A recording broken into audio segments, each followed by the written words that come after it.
जगत के बीच का संतुलन है, उनका नाम है शिव श्री हरिंद्रानंद जी। उन्होंने अपने जीवन से, अपने आचरण से, अपने चरित्र से यह दिखाया कि शिव का शिष्य कैसा होता है। वो सिर्फ बोलता नहीं, मनसा वाचा करुणा तीनों से वो एक होता है। हमारे आपके बीच बहुत लोग होते हैं, कोई मन से तो सही बोलता है लेकिन वचन और कर्म उसके दूसरे होते हैं।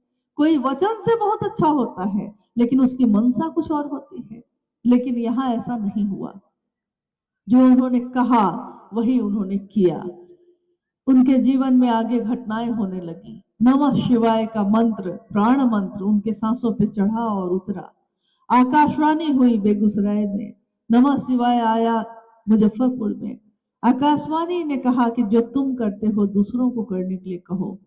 और उन्होंने देखा कि मैंने शिव को अपना गुरु बनाया है और यही दूसरों को करने के लिए कहता हूं। ठीक यही काम उन्होंने दूसरे से भी कहा। ये शिव की शिष्यता एक से शुरू हुई, एक दिए में जली ये बाती आज करोड़ों दियों में रोशनी बनके बढ़ रही है, बढ़ती ही जा रही है। एक दिए से दूसरा दिया जलता जा रहा है। समाज में, दुनिया में हम सब रहते हैं और इस दुनिया में, इस जगत में कितने दिन के लिए आए हैं ये भी नहीं पता। अल्पकालिक यात्रा है। अल्पकालिक का अर्थ होता है बहुत छोटा। जैसे आज अभी हम आए और आधे घंटे होते होते हम भी चले जाएंगे, आप भी चले जाएंगे। इस यात्रा की समझ है, आए हैं, जो ड्यूटी कर रहे हैं, जो बैठे हैं, जो आए हैं बात करने, सब के सब चले जाएंगे। कोई आगे जाएगा, कोई पीछे जाएगा। जैसे ट्रेन जब हम बैठते हैं तो कोई पहले बैठा होता है, कोई बाद में आता है। जैसे जैसे स्टेशन आता है जिसका जिसका वो उतरता चला जाता है। ट्रेन में चढ़े भी थे तो जितने देर रहे बहुत हंसी खुशी रहे, उतरे भी तो गम नहीं है। यानी न मिलने की खुशी है, न जाने का गम है। जीवन आनंद से गुजारने का जो दौर है वो चल रहा है, अभी चलता रहेगा। और ये जीवन जो जीने की कला हमने आपने सीखी है, ये गुरु देते हैं, गुरु सिखाते हैं। शिव जब गुरु होते हैं तो वो शिव जैसा ही आचरण उतारते हैं। हमारे आपके गुरु भी शिव जब होंगे हैं, और जिन्होंने नहीं माना है वो अगर बिना माने भी, बिना विश्वास के भी, अगर वो सिर्फ इतना कहते हैं मन ही मन, हे शिव आप मेरे गुरु हैं, मैं आपका शिष्य हूं, मुझे शिष्य पर दया कर दीजिए, इतना कहना, अविश्वास में भी अगर कहा है उन्होंने, कोई श्रद्धा नहीं है, कोई विश्वास नहीं है, एकमात्र शिव के लिए साहब श्री हरिंद्रानंद जी ने कहा कि शिव वो सत्ता है, शिव वो गुरु है जो व्यक्ति के सिर्फ भाव में नहीं उतरते, सिर्फ विश्वास में नहीं उतरते। उन्होंने कहा है कि शिव व्यक्ति के विचार, विश्वास, अविश्वास, श्रद्धा, अश्रद्धा, संशय, यहां तक कि उन्होंने कहा कि कुविचार भी अगर है, खराब सोचा है आपने लेकिन सोचा है शिव, तो उस पे, उसके तल पे भी उतरकर व्यक्ति के मन का परिमार्जन कर कर शिव से, परमात्मा से उसका ऐक्य सुनिश्चित करते हैं। और ये उन्होंने सिर्फ बोली में नहीं कहा है, ये उनके जीवन की आवाज है, ये उनके प्राण बोलते हैं, क्योंकि उन्होंने अनुभूत किया इस चीज को। शिव की दया ना हो तो कुछ भी नहीं हो सकता। शिव की दया ना हो तो हम उनकी चर्चा भी नहीं कर सकते। शिव की दया ना हो तो हम सुन भी नहीं सकते। शिव की दया ना हो तो हमारी एक सांस भी आगे नहीं चल सकती। हमारा ही शरीर है, हमारा ही सब दिल है, हमारा ही दिमाग है, लेकिन अगले पल क्या सोचेगा आप भी नहीं जानते। अभी अभी आपने बड़े प्रेम से सुना है, क्या पता अगले पल आपको मुझसे घृणा हो जाए, कोई नहीं जानता। कोई किसी से प्रेम करता है, कोई किसी से घृणा करता है, कोई हंसता है, कोई बोलता है।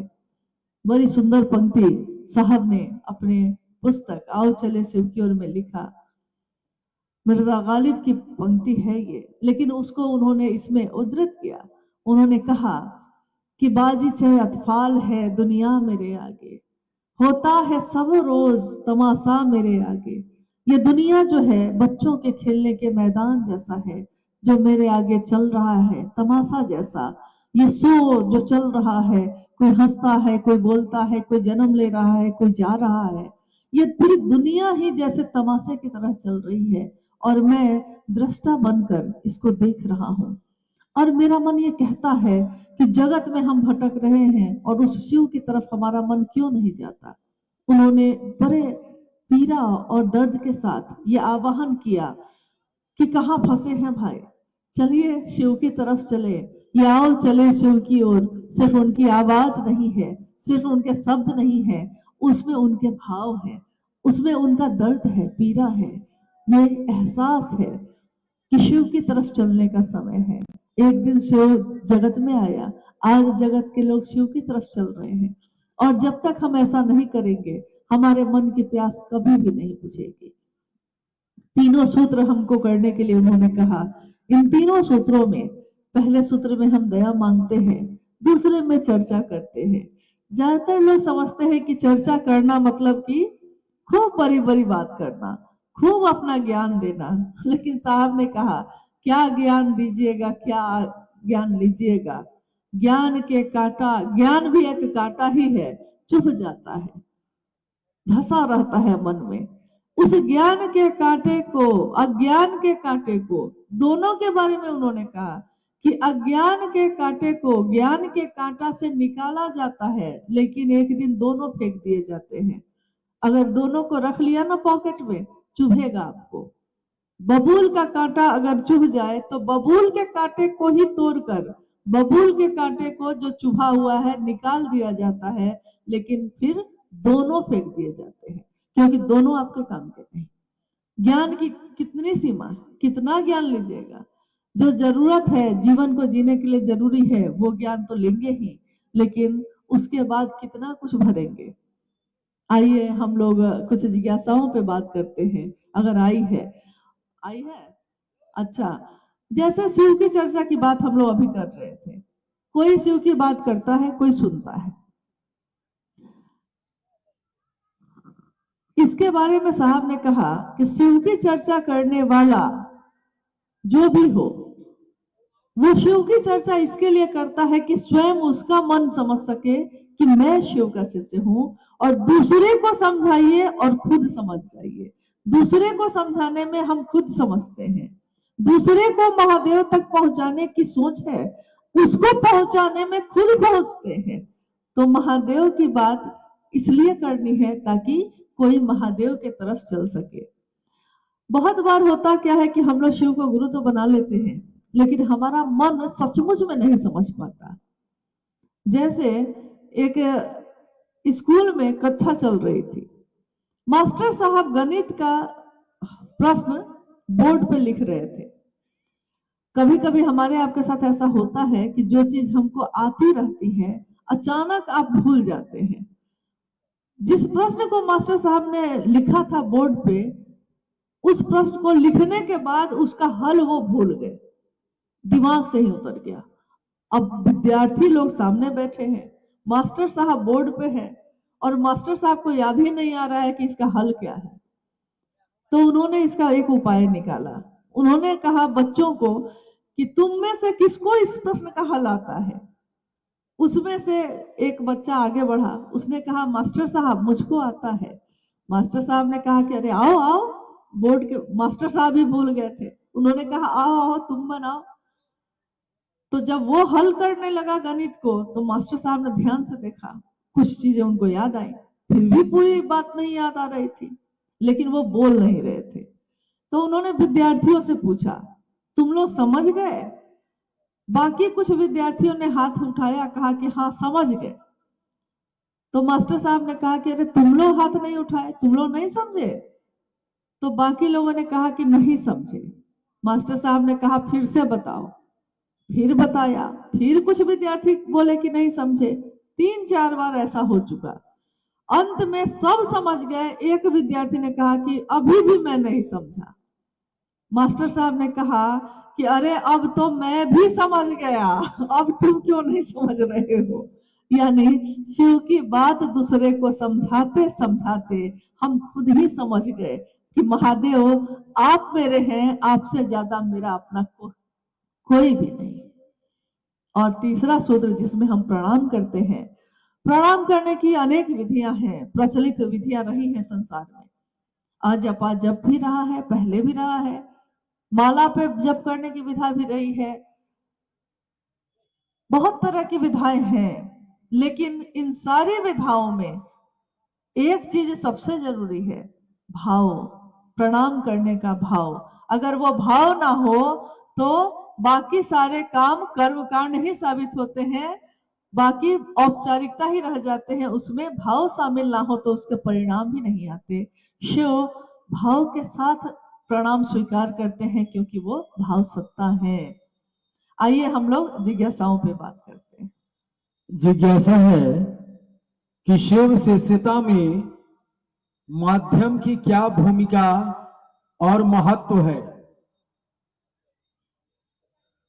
कृपया बताया जाए। शिव शिष्यता में माध्यम की क्या जरूरत है, क्या आवश्यकता है और इसकी क्या भूमिका है। माध्यम उसको कहते हैं जिसके द्वारा कोई चीज आप तक पहुंची है। किसी ने चिट्ठी लिखा है, उस पे पता लिखा है कि अमुक आदमी के पास जाना है, डाकिया उसको पहुंचाता है। यहां डाकिया क्या हो गया, माध्यम हो गया। यानी संदेश किसी और का पहुंचाया है किसी और को, लेकिन बीच में किसने काम किया है, तो वो हो गया माध्यम। बिजली पैदा होती है नदी में, लेकिन आपके घर के बल्ब में जलती है। बिजली पैदा वहां हुई थी, आपके घर के बल्ब तक कैसे पहुंची कि रोशन हो गया आपका घर, रोशनी आ गई उसमें। बीच में तार, ट्रांसफार्मर, उसमें भी छोटे छोटे यूनिट, उसमें भी पतली पतले तार, और वो सब से गुजर के वो करंट, वो ऊर्जा आपके बल्ब तक पहुंची है।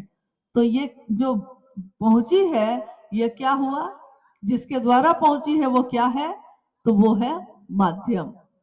शिव की शिष्यता इस काल खंड में हमारे आपके पास पहुंची है, किसके द्वारा पहुंची है। भूमिका की बात चुकी हुई है, इसीलिए हम लोग इस पे बात कर रहे हैं, किसके द्वारा पहुंची है। जिस दिन साहब श्री के मन ने ये विचार ग्रहण किया था कि शिव भगवान है, गुरु भगवान होते हैं, तो वो शिव जो भगवान है गुरु क्यों नहीं होगा, ये उनके मन में उतरा। और उनके मन में उतर के ही सिर्फ नहीं रहा, ये आगे बढ़ा, उनके सांसों पे भी चढ़ा प्राण मंत्र। उनके मन ने आकाशवाणी भी सुनी, यानी वो आवाज जो सिर्फ उनके लिए सुनाई गई थी। और उनके मन ने शिव की दया का साक्षात अनुभव किया मधेपुरा के सिंहेश्वर मंदिर में, जिस दिन उन्होंने शिव को प्रसाद चढ़ाया। चारों तरफ लोग खड़े थे, ये घटना आपने शायद सुनी होगी। चारों तरफ लोग खड़े थे, और उससे पहले ये हुआ था कि वहां पे वो जिस कार्यालय में अपने जाते थे, मजिस्ट्रेट थे वो उस समय, और कार्यालय में जाने पे पदाधिकारी लोग आपस में बात करते थे। अक्सर वो इस बात का मजाक उड़ाते थे कि हरिंदानंद जी के यहाँ लगता है भूत या प्रेत रहता है जो प्रसाद खा लेता है। उस दिन भी उन्होंने यही बात कही कि सुनते हैं कि आपके यहाँ, जैसे ही साहब हरिंदानंद जी पहुंचे, पदाधिकारियों ने उनसे कहा कि सुनते हैं कि आपके यहाँ प्रेत तो नहीं कहीं खाते हैं प्रसाद, लोग तो कहते हैं कि महादेव खाते हैं। साहब ने कहा कि मैंने ये बात नहीं कही है, आपने सुना है किसी से। लोगों ने कहा क्या पता कहीं प्रेत खा जाते होंगे। तो साहब ने कहा कि मैंने कब कहा, आप खुद कह रहे हैं। एक पदाधिकारी जो थे उन्होंने कहा कि अगर महादेव आपका चढ़ाया हुआ प्रसाद ग्रहण करते हैं तो सिंहेश्वर मंदिर है मधेपुरा में, उसमें आप प्रसाद चढ़ाइए, और अगर वहां ग्रहण कर लेंगे महादेव तो हम समझेंगे कि हाँ महादेव आपका चढ़ाया प्रसाद खाते हैं। साहब ने कहा अपने पदाधिकारी सहकर्मी से कि क्या वहां प्रेत नहीं खाएंगे प्रसाद। उन्होंने उत्तर दिया और कहा कि नहीं, वहां नहीं खाएंगे, क्योंकि वो मंदिर जो है वो श्रृंगी ऋषि के द्वारा स्थापित है और वो इतना ज्यादा जागृत है कि वहां नकारात्मक शक्तियां नहीं जा सकती। और इस घटना के बाद उन्होंने कहा कि अभी चलिए। अब अचानक जो ये घटना हुई तो साहब का मन अकबकाया, क्योंकि उनको ये नहीं पता था कि महादेव प्रसाद कैसे खा लेते हैं। वो तो पूजा घर में रखते थे अपने और प्रसाद ग्रहण हो जाते थे। जो चीजें आती थी सब ग्रहण हो जाती थी, यहाँ तक कि कभी कोई फल बढ़ जाता था, कभी घट जाता था। लेकिन ये कैसे होता था ये इनको नहीं पता। ये तो बस इस भाव से चढ़ाते थे। कर्म कांड क्या होता है, इसका तरीका क्या होता है, ये तो इनको पता ही नहीं था। इन्होंने कहा कि अब कोई उपाय है नहीं, चलना ही पड़ेगा। रास्ते में उन्होंने मां नीलमानंद जी को आवाज लगाई, घर के बाहर अपनी जीप रोकी और कहा, नीलम जल्दी से बाहर आओ। मां नीलमानंद बाहर आई। उन्होंने कहा कि चलो ऐसे ऐसे चलना है, रास्ते में बताऊंगा। रास्ते में उन्होंने इस घटना को बताया। वहां पहुंचते पहुंचते मां नीलमानंद भी जान चुकी थी कि क्या हुआ है।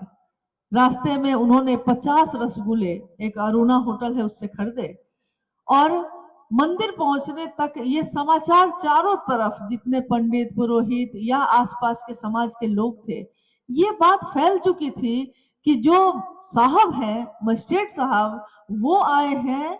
और उनके बारे में लोगों के बीच बहुत तरह की बातें फैली थी। चमत्कार जब होते हैं तो लोग कुछ समझते हैं, कुछ समझते हैं। लोगों के बीच ये था कि शायद ये मजिस्ट्रेट साहब बहुत बड़े तांत्रिक हैं।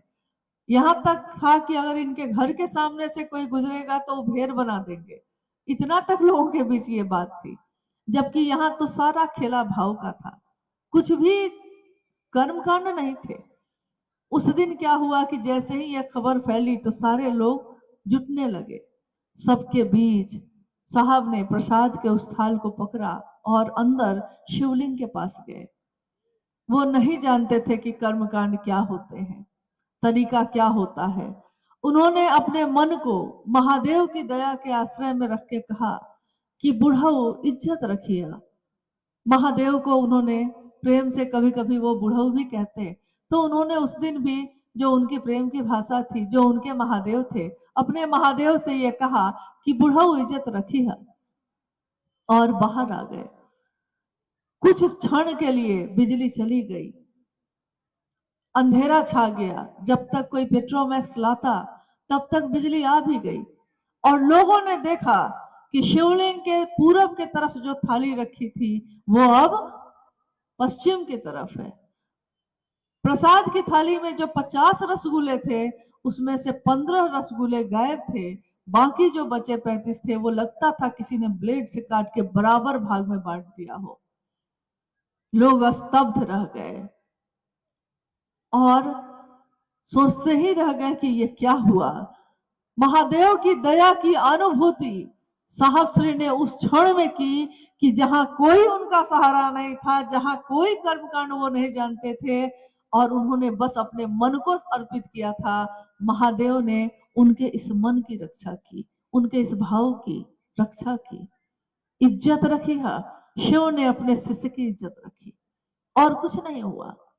इन तीनों सूत्रों में पहला सूत्र साहब श्री ने बनाया, शिव से मन ही मन दया मांगना। क्योंकि उन्होंने कहा शिव की दया के बिना एक कदम भी आप आगे नहीं बढ़ सकते। अब आप कहिएगा कि उस माध्यम के बिना उस शिव की ऊर्जा हम तक आती कैसे। शिव की ऊर्जा इस धरती पे उतरती रही है पहले भी, लेकिन एक एक व्यक्ति तक पहुंच जाए। आकाश से बिजली तो गिरती रही है हमेशा, लेकिन उस बिजली को तार में गुजार कर लोगों के बल्ब तक कैसे पहुंचाएंगे, ये काम तो पहले किसी ने नहीं किया था। कभी कोई ऐसा आया जिसने ये सोचा कि बिजली तो है, इसको क्यों नहीं संरक्षित कर कर लोगों तक पहुंचाएं। साहब श्री के मन में शिव की वो ऊर्जा जो उतरी, तो जो उसको ग्रहण कर सकता है, जो उसको धारित कर सकता है, ऊर्जा तो वहीं उतरेगी और उनके माध्यम से जगत के एक एक व्यक्ति तक पहुंची है। माध्यम हम भी हैं, आप भी हैं, और लोग भी हैं। जो भी शिव का संदेश लेकर जाते हैं दूसरों तक, वो सब माध्यम ही है। लेकिन मूल जो माध्यम है उसको हम लोग को कभी नहीं भूलना चाहिए। और वो एकमात्र शिव की शिष्यता इस कालखंड में जो आज जन जन तक पहुंची है, उसके लिए साहब श्री हैं। मां नीलमानंद जी ने इस ऊर्जा का पोषण किया है, पल्लवित पुष्पित किया है। इसलिए शिव की शिष्यता इस धरा पे जो बढ़ी है, विस्तार पाई है, उसके माध्यम, उसको पहुंचाने वाले हम तक, आप तक, वो साहब श्री हैं, दीदी नीलमानंद जी हैं। एक जिज्ञासा है, ये दीदी माँ की वाणी है कि मैं आपके रास्ते का कांटे चुनने का काम करूंगी यदि आप शिव गुरु का कार्य ईमानदारी से करते हैं। तो शिव गुरु का कार्य ईमानदारी से कैसे किया जाए, इस पर हमें समझाया जाए।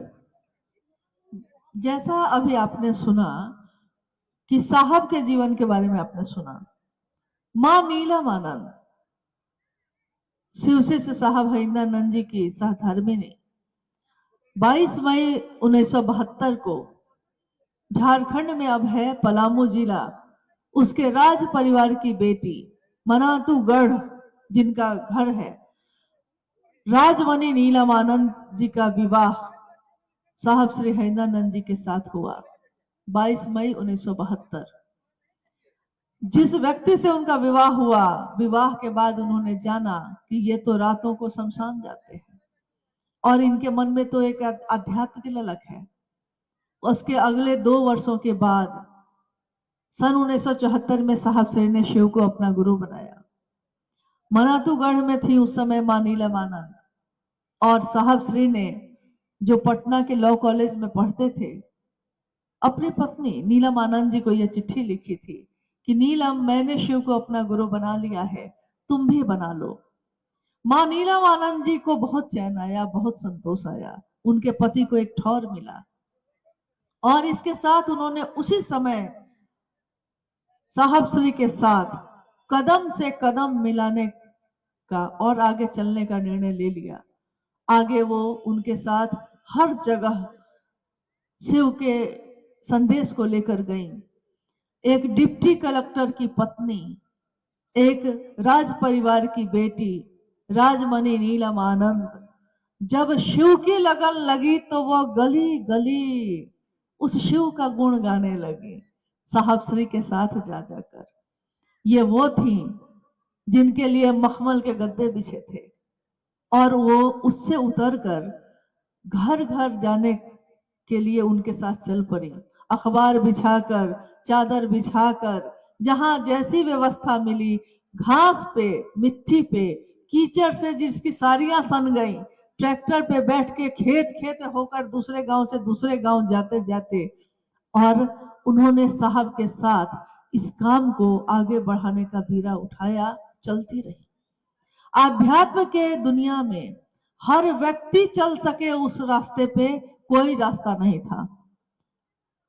गुरु तो थे, सदगुरु तो थे, आज भी हैं, लेकिन हर व्यक्ति उस रास्ते पे चल सकता है। हर आदमी के अंदर ये पात्रता है कि वो चल सकता है। ये रास्ता दुनिया में किसी ने नहीं बनाया था जिस पे सब चल सकते हो। सोचिए, जहां रास्ता नहीं बना हुआ हो पहले से, उस रास्ते में कितने पत्थर होंगे, कितने कांटे होंगे, कितनी कंटीली झाड़ियां होंगी। अगर पहाड़ पे कोई रास्ता बनाना हो और पहले से रास्ता नहीं हो, वहां रास्ता बनाना बहुत कठिन है। आध्यात्म के लिए, सबके लिए दरवाजा खोलना, जिसमें जाति का धर्म नहीं, जिसमें धर्म का बंधन नहीं, जिसमें वर्ण का बंधन नहीं, जिसमें पुरुष और स्त्री का बंधन नहीं, भेद नहीं, वो रास्ता बनाने में साहब और दीदी के मन प्राण घायल हुए, लहूलुहान हुए, और तब जाकर रास्ता एक बन सका, जिसपे आगे तो वो रास्ता बनाते गए और पीछे लोगों को कहते गए, आइए भगवान शिव को अपना गुरु बनाइए, उस भगवान को अपना बनाइए जो सबका है लेकिन आपका अपना नहीं है, उसको अपना बनाइए। और उसको अपना बनाने के लिए आप इस रास्ते पे चल सकते हैं।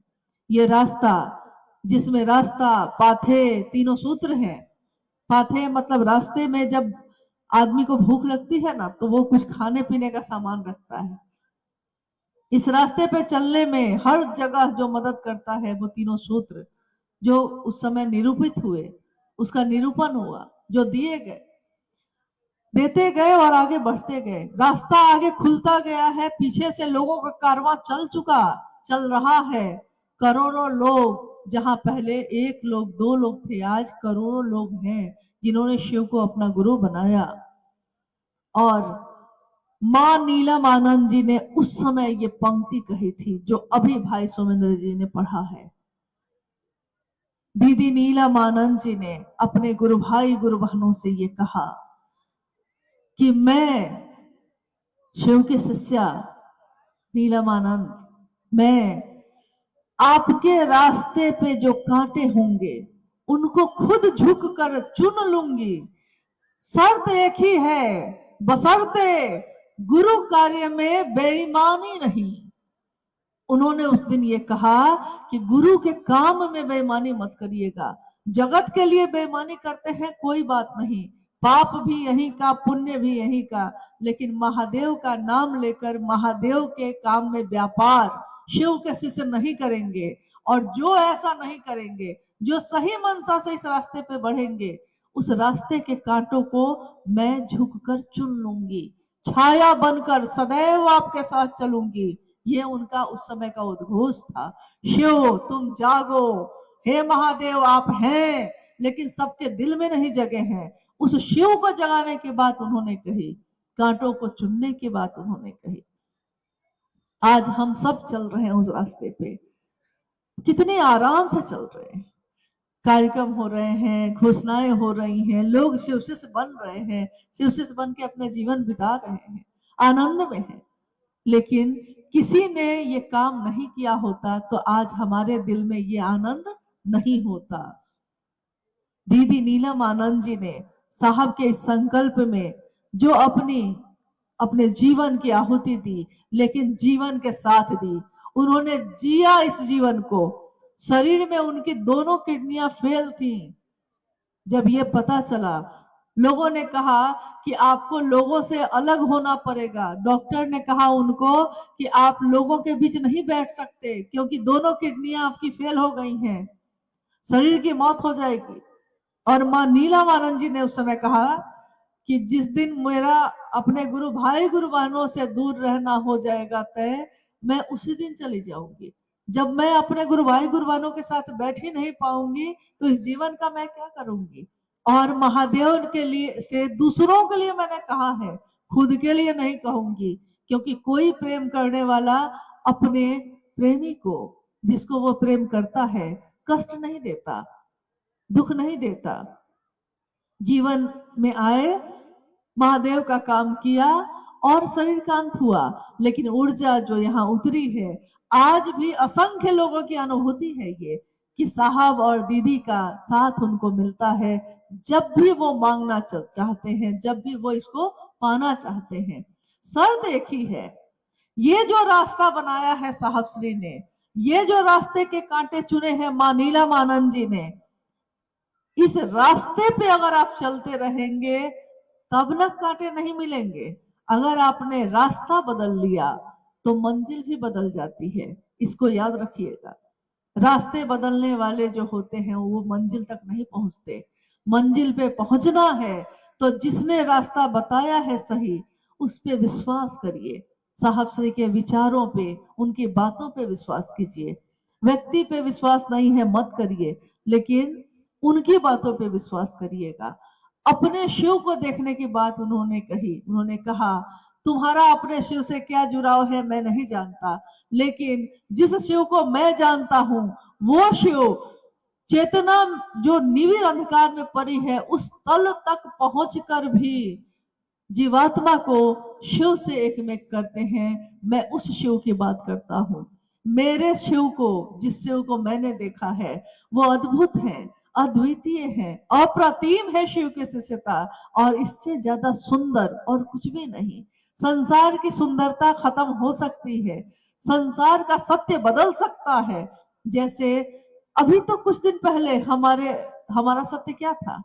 कुछ दिन पहले तक हम लोग पंखा अपना बनाए हुए थे, आज हम चादर को अपना बनाए हुए हैं, फिर कल उसको छोड़ेंगे। आज मौसम ऐसा है, कल गर्मी होगी, किसी दिन बारिश होगी, मौसम भी बदलते हैं, वक्त भी बदलता है, जरूरत भी बदलती है, और जरूरत के साथ हमारा आपका सत्य भी बदलता है। आज जो फूल खिले हैं शाम तक मुरझा जाएंगे, आज खिले हैं ये इसका सत्य है, लेकिन शाम तक ये सत्य बदल जाएगा। एकमात्र शिव के लिए ये कहा गया, शिव सत्यम शिवम सुंदरम। शिव सत्य है, जिसकी सच्चाई कभी नहीं बदलती। शिव सुंदर है, उस सुंदरता का क्षय नहीं होता कभी, उसकी सुंदरता कभी कम नहीं होती। उसी शिव को अपना गुरु बनाइए और दूसरों तक पहुंचाने की बात करिए, दूसरों तक उसी रूप में पहुंचाइएगा और उसी रास्ते पे चलते हुए पहुंचाइएगा, जिस रास्ते का निर्देश, जिस रास्ते को दिखाया है साहब श्री ने। उन्होंने कहा है, इस पथ पे चलने वाले पथिक का, इस पथ पे चलने वाले पथिक का, जो आज हैं, आज भी जो पथिक हैं, जो चल रहे हैं, या आने वाले समय में जो पथिक होंगे, जो चलेंगे, हजारों साल बाद भी अगर कोई चलेगा, मैं शिव का शिष्य हरिंद्रानंद उसका पद प्रक्षालन करूंगा। जब शिव के शिष्य अपने गुरु के लिए इस स्तर पे झुकने की बात करते हैं कि वो उन लोगों के पैरों की थकान भी दूर कर देंगे जो उस रास्ते पे चलेंगे, हमको आपको तो चलना है बस। आइए चलते हैं उस रास्ते पे जो उन्होंने दिखाया है। ये रास्ता सुंदर है, सुगंधित है, मन प्राण को आनंदित करने वाला है और शिवमय है। हम सबका जीवन जो साहब श्री ने चाहा जैसा शिव से भरा हो, शिव भाव से आप्लावित हो, इसी की कामना करते हैं। आपने जो ये कार्यक्रम आयोजित किया, इस कार्यक्रम के माध्यम से हर घर में शिव शिष्टता का दिया जले, लोग शिव से जुड़े। यहाँ व्यक्ति से जुड़ने की बात नहीं की गई, आपको हमसे, उनसे, इनसे जुड़ने की जरूरत नहीं। जो जहां है सीधे शिव से अपना जुड़ाव कर सकता है। लेकिन याद रखिएगा, अगर हम साहब श्री के प्रति कृतज्ञ न होंगे, माँ नीला मानंद जी के इस आहुति के पीछे हमारा मन नहीं झुकेगा, तो हम उस शिव तक भी नहीं पहुंच सकते। जो कृतज्ञ होता है वो शिव से हो ही नहीं सकता, और जो कृतज्ञ होता है, झुका होता है, एहसान मानता है, वो शिव का शिष्य होता है। इसलिए उस रास्ते पे चलते जाना है, दूसरों को भी चलाना है। कल को हम भी ना होंगे, कल को आप भी ना होंगे, नई पीढ़ियां आएंगी, चलती रहेंगी, शिव के शिष्यता का अलख जलता रहेगा। ये धरती जौनपुर की शिव के शिष्यता से पहले भी आप्लावित हुई है, लेकिन उस समय एक शिव के शिष्य दधीची हुए और देवताओं को जब जरूरत पड़ी, जब उनको ये पता चला कि एकमात्र उन्हीं की हड्डी से बना हुआ जो हथियार होगा उसी से उस राक्षस की मृत्यु होगी, तो उन्होंने अपनी हड्डी का भी दान दिया था। एकमात्र ऐसे ऋषि जो इस धरती के थे, शिव के शिष्य, जिन्होंने देवताओं को भी जरूरत पड़ी तो अपनी हड्डी का दान दिया है। ये उदाहरण है, लेकिन एक थे वो। आज लाखों करोड़ों शिव के शिष्य इस धरती पे, इस पूरे भारत वर्ष में, विश्व के कोने कोने में विचर रहे हैं। ये स्थापित मंदिर नहीं है, ये लोग एक जगह स्थापना हो गई हो ऐसा मंदिर नहीं है, ये चलते फिरते मंदिर हैं, जो जहां जाते हैं अपने गुरु शिव के नाम का दिया जलाते हैं। ये चलते हैं, दिखते हैं साधारण, लेकिन सीधे शिव की बात करते हैं, ना अपनी ना उनकी। जो आए हैं यही रह जाएगा। चलिए हम सब चलते हैं, दूसरों को भी चलाते हैं। यही कामना है कि हम सबका जीवन शिवमय हो, सुखमय हो, महादेव की दया सबके दिलों में उतरे। आप सभी के चरणों में प्रणाम।